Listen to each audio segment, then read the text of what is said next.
Welcome, and thanks for joining us. My guest today is Marshall Hamilton, an account executive for Federal at Tyler Technologies. Marshall, thanks for joining me. Jory, thanks for having me. A lot to dive into here when it comes to all things FOIA. This is FOIA requests, a volume that's growing every single year. Agencies have to struggle to deal with all of this. Given this volume that we're seeing each year, what are some of the common challenges agencies face in managing all those requests, all those FOIA requests, and ultimately how they keep on top of that? So great question, Jory. And I kind of break it down into multiple categories: resources, volume/backlog, which you mentioned, document management, and then reporting, right? So from a resource perspective, FOIA offices have traditionally been understaffed and under budgeted, right? So when you add the fact that volumes are increasing at a high rate, it's a lot tougher for them to do things like meet deadlines, address these requests in a timely manner. You also add in the fact that most FOIA offices have part-time, employees, right, that are working on FOIA. So if you look at the FTEs associated, to a FOIA office, that number gets even lower, right? So they traditionally have to pull resources from other departments to start working those requests, which again can add to the time it takes to fulfill those requests. When you look at the volume and the backlog that's associated with the increasing volume, the fact that there are a number of offices who are struggling to get those resources, that adds the time that it takes to do things like search for those documents, review those documents, redact those documents, things like deduplication, being able to track deadlines that are associated with these requests. Is a big reason why these backlogs are increasing, which is a major challenge that all these offices are looking to address. Document management, I touched a little bit on it, but that tends to be the most time-consuming part of the process, right? So finding that record, reviewing it, deduplicating the documents, redacting those documents, that tends to be where things slow down. So again, you add in the fact that there aren't as many people that can do that, right? And the fact that that's typically what takes the longest. Again, that's a big challenge today. And then lastly, reporting, right? So there are several agencies who have to manually create reports, or the software that they use doesn't necessarily make it easy for them to auto-generate reports like the DOJ annual report, the Chief FOIA Officer reports, and even internal reports that those agencies want to track for their own internal performance reviews and things of that nature. So those are the four categories. Those aren't the only challenges, but I think those are the top four that come to mind. And you mentioned FOIA management software. What are some of the tools in that software that help agencies get ahead of these challenges? Absolutely. So e-discovery is a big one, right? That helps with the document, search, review, deduplication. Some have redaction capabilities. So that's typically used on the front end of the FOIA request process. Then you have case management tools that are meant to essentially help manage the FOIA request workflow from beginning to end, right? Things like reporting, ad hoc searching, task tracking, deadline tracking, assigning these requests.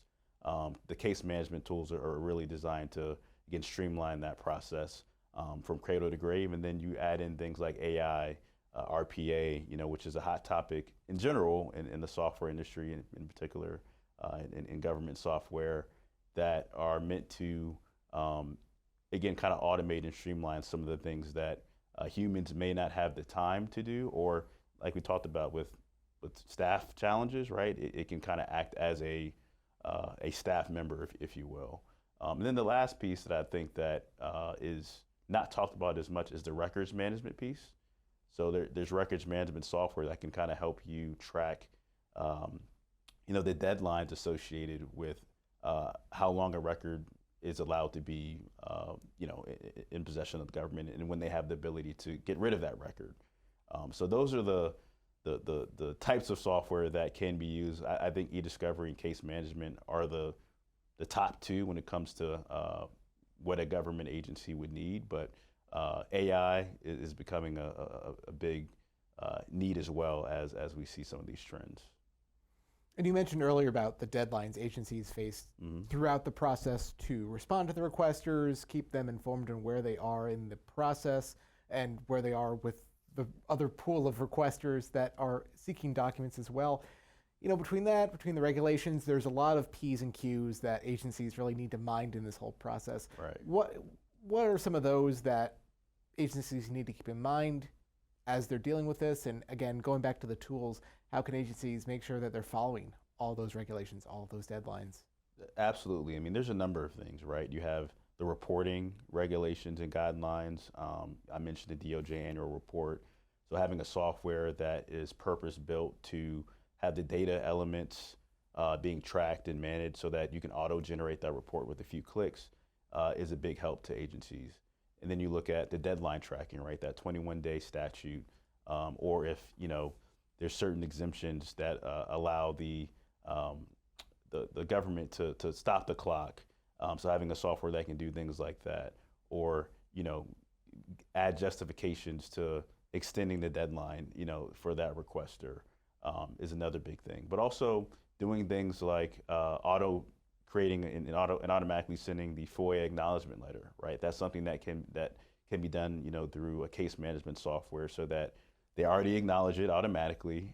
So they already kind of hit that piece of it, as well as, you know, just being able to track again the deadlines associated with all the things I mentioned. You know, you have to send the report to DOJ by a certain time, right? So being able to have that task management, that task notification capability to, again, kind of keep everything in line with, you know, what, you know, the DOJ OIP, who kind of sets the rules for everybody, making sure you're hitting all those guidelines and regulations. Mm-hmm. And when we talk about FOIA case management, this is inherently a thing where you're dealing with sensitive documents, the redacting of those documents so that there's a possible viable public release for those documents, taking out the sensitive information. So it's always that careful transition and balance between, you know, ease of access, the public disclosure, and then keeping stuff out there that's got to stay out there. How do agencies, you know, do that in a process that scales up, that's easy for them to handle? And, you know, again, what are the tools that, you know, help them manage that really tricky balance? Absolutely. So I think first and foremost, you have to have a FedRAMP certified software, right? I think it starts there. And then, you know, within that software, having the capability to have some type of role-based permission model or role-based security model, so that even internally, the folks who have access to that software are only really seeing the data and interacting with the data that they should be interacting with. So there are softwares out there that, you know, you can set permissions so that this type of role can only see, you know, this data, or this type of role can, you know, see any level of sensitivity, right? Or kind of having groups within a software so that, you know, if you choose that group, it automatically lets the software know that this group is allowed to see this type of data. So I think, you know, externally, FedRAMP is big, right? So being able to kind of have that security wall to keep folks outside from getting access to that data, but even internally making sure that, again, there's some type of role-based security structure so that the people that are supposed to see certain things and do certain things with that data are able to do that. And the ones that aren't supposed to aren't able to do that. Mm-hmm. And you mentioned early on about this emerging role of RPA, of artificial intelligence, having a role in FOIA administration. We've seen some agencies already start to do that. We spoke to the State Department, so that they're working on that. It's really some really next level stuff for them to do. Again, a growing level of work every single year. In terms of where you see things going, what kind of role do you see AI and all flavors of automation having when it comes to FOIA work? That's a great question. And I think it goes to how can it streamline the most time-consuming, the most complex, and the most repetitive things that, you know, a FOIA personnel has to deal with, right? So deduplication is a big thing. I was at ASAP, which is one of the major FOIA conferences that happen annually, and there was a gentleman who said that he would like the software to eventually have some predictive capability where when you apply exemption codes to redactions, over time the system starts to pick up on that and can start to predict that, oh, you need to have these exemption codes applied to these redactions based off of other requests that are similar or other documents that are similar. So redaction, again, auto redaction, being able to identify sensitive information and have the system automatically redact things like that. But even things like assigning requests to the right folks, reassigning requests. So let's say I'm a FOIA analyst and I'm working 10 requests, right? And there's another FOIA analyst who's only working 2 or 3.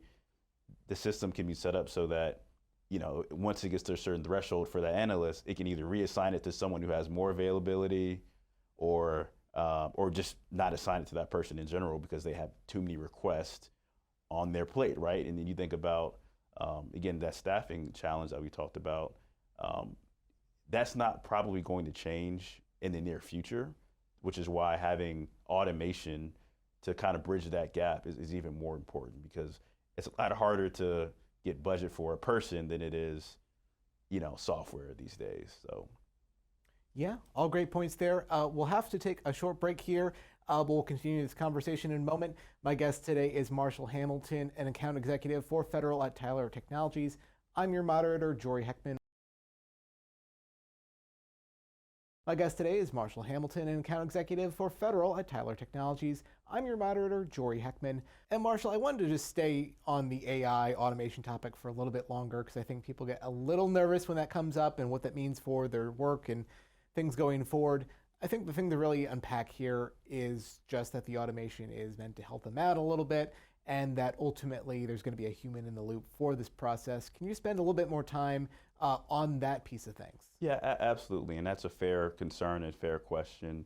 I think all technology, including AI, is meant to make a human's life easier, right? So when I think about the most time-consuming activities that a FOIA personnel has to deal with, AI, I think, is really a force multiplier to help streamline and accelerate things, to reduce that backlog, to, again, kind of do the things that don't require a knowledge worker or a human to make a decision on, right? So when it comes to the way that AI can help, FOIA offices, I think there are a number of ways, but the overarching theme is, how can we help these FOIA personnel achieve their mission, right? It all comes back to the mission.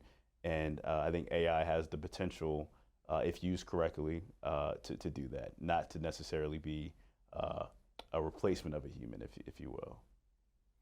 All right, and then going back to your point earlier about how some employees, they might be dealing with 3 ongoing FOIA cases, another employee might be going on with 10. To go with that traffic cop mentality of making sure everyone's equitably dealing with the same amount of work, or redistributing that if things are not equitable.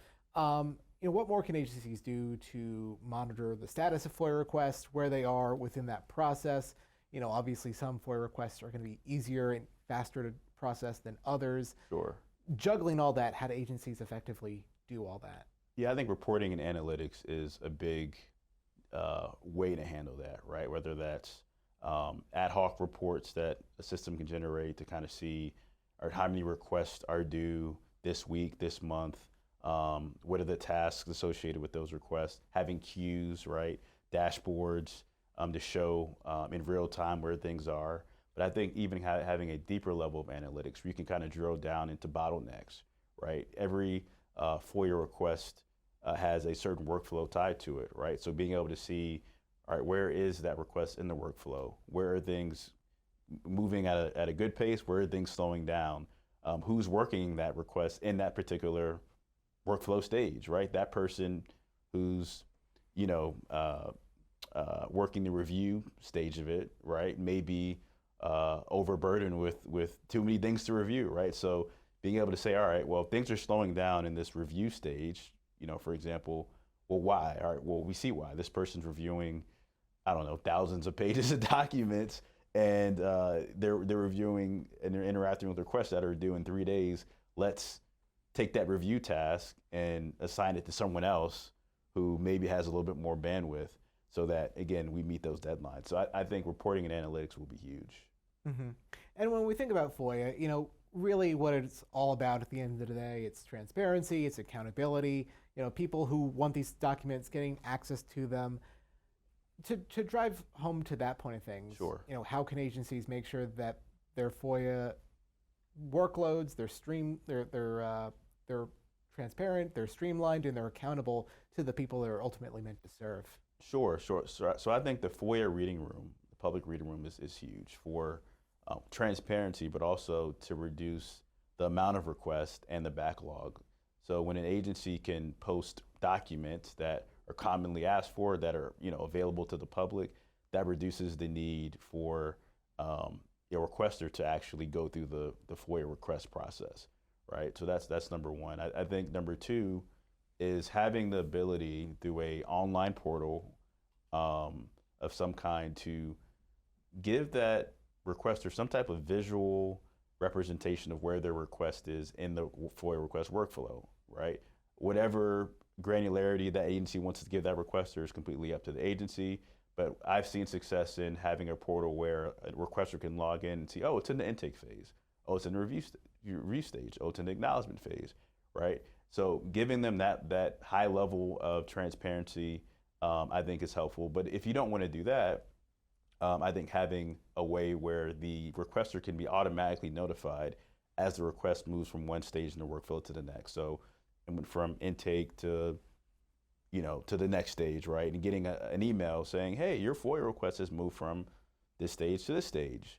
That all, doing things like that and just kind of having that frequent touch point throughout the process, I think will be appreciated by the requester, but also, again, meeting the government's goal of transparency and accountability. Yeah. I wanted to circle back to your point about analytics and that role in everything. We're of course in a day and an age where people want those regular updates of where they are in the process. Where and when they can expect to hear an answer back from agencies. When it comes to the data, when it comes to the analytics parts of things, what more can agencies do to kind of slice and dice that FOIA data and really give people a better, closer look at how things are working behind the scenes? Yeah, I think there's a internal piece that could help the external piece, and I'll give you an example. I had a conversation with a chief FOIA officer at ASAP back in June, and he said, "I want to get a report at 6:30 a.m. where I look at my email and I see where are the fires that I need to put out." Right. So he has that high level, kind of 30,000 foot view of what's going on underneath all of my FOIA, offices, right? And then being able to address those fires accordingly, right? So I think as that's happening, that gives, the folks that are helping address those fires the ability to be in more frequent and transparent communication with the requester to say, hey, I know your request is at this point, whether it's, we're 20 days and we have 1 day to acknowledge it. Here's where we are, we're going to acknowledge your request, shortly, things like that. So I think, again, it starts at the government level of understanding what's going on internally. So in turn, they can address it as fast as they can and as accurately as they can so that they can keep that requester in the loop with what's going on. Mm-hmm. And I want to stay with that idea of the common challenges as voiced by those chief FOIA officers at these agencies, because again, they're juggling a lot of things here. Sure. You mentioned how the FTEs, the workforce is often going down. It's more work being spread amongst fewer people. What are some of the other challenges that are worth going into some detail here as agencies are dealing with all things FOIA? Yeah, so I want to touch on the staffing part because it kind of coincides with the reporting and analytics piece. I think one of the underrated values of having a reporting and analytics tool is using it as a business case to get more staffing, right? To get the resources you need. Because if you can go upstream to the powers that be and say, hey, this is what we're seeing, here's why we need to hire another full-time employee. Here's why we need to have an AI software that does this. Here's why we need to have these things. I think it will help kind of address some of these common challenges, because as you can see, the common theme here is all of these things are kind of connected in one way or another, right? And I think software is kind of that way to bridge those gaps between those challenges. We talked about the increasing volume of requests. I think that this kind of goes back to COVID, right? COVID really, I think, was a blessing in disguise for a lot of these FOIA offices, because as I mentioned, they've traditionally been understaffed and under budgeted, and getting a FOIA request by email, by mail, and kind of fulfilling them, through that avenue was still kind of the way to do it. I mean, a lot of these agencies had software, but they were still dealing with a lot of things, manually, if you will. So I think when COVID happened, and I could no longer go to you person to person internally and say, hey, how are we on these requests? Where are we as far as tracking these deadlines? Having that human collaboration was kind of taken away, right? So now you go to doing things pretty much all digitally, and some agencies have gone back to the office, and some are still pretty much remote. But it really showed that, look, we need a software to kind of manage this process, especially in the post-COVID world that we're in. So I think that some of those challenges are still happening post-COVID, because you think about how long FOIA has been around, most of it has been pre-COVID, right? So I think the government's starting to catch up to how to address, some of the challenges pre-COVID and post-COVID. All right, Marshall, some great insights there, but I think we're going to have to leave it there. All right. I'd like to thank today's guest, Marshall Hamilton, an account executive for Federal at Tyler Technologies. I'm your moderator, Jory Heckman, and you're listening to Federal News Network. For more on this discussion, visit federalnewsnetwork.com and search Tyler Technologies.